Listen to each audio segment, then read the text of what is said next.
আমি আপনাদের পরিষ্কার বলছি, কালকে বেলা 1:10 থেকে আমাদের বুকিং করা আছে। ন্যাচারালি সব অ্যারেঞ্জমেন্ট করতে হবে। 1টা থেকে সবাইকে বলবো আসতে। পুলিশ যদি আমাদের পারমিশন না দেয় স্টেজ করার, মাইক লাগানো, কোনো দরকার নেই। আমরা কিচ্ছু চাই না, আমরা রাস্তায় বসবো। রাস্তায় বসার লোক আমরা। ধর্নাটা হবে। আমি একা থাকলেও যদি পুলিশ কাউকে ঢুকতেও না দেয়, আপনাদের রাস্তায় আটকে দেওয়ার প্ল্যান আছে, তাও যদি করেন, আমাকে যেখানে আটকাবেন আমি সেখানে বসবো। সেটাই আমার ধর্নার স্থল হয়ে উঠবে। আর আপনারা যদি গ্রেপ্তার করেন করুন।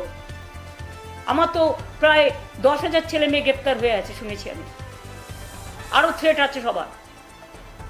সেই জন্য ভয় দেখিয়ে তৃণমূল ভাঙছে পুলিশ। পুলিশের এটা কাজ একটা দল ভাঙা? না পুলিশের কাজ মানুষকে আইনে শাসন দেওয়া?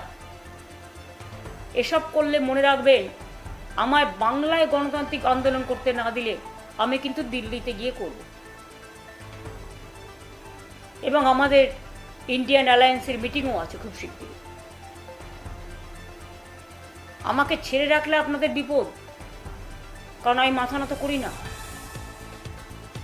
আমাকে আপনারা বড়জোর মেরে ফেলতে পারেন, আমার কণ্ঠ স্তব্ধ করে দিতে পারেন। তৃণমূলটাকে দুর্বল করার চেষ্টা করবেন না, আর গণতান্ত্রিক অধিকার থেকে বঞ্চিত। এই ভিডিওতে প্রকাশিত সমস্ত সংবাদ এবং তথ্য বিভিন্ন সূত্রের ওপর ভিত্তি করে পরিবেশন করা হয়েছে।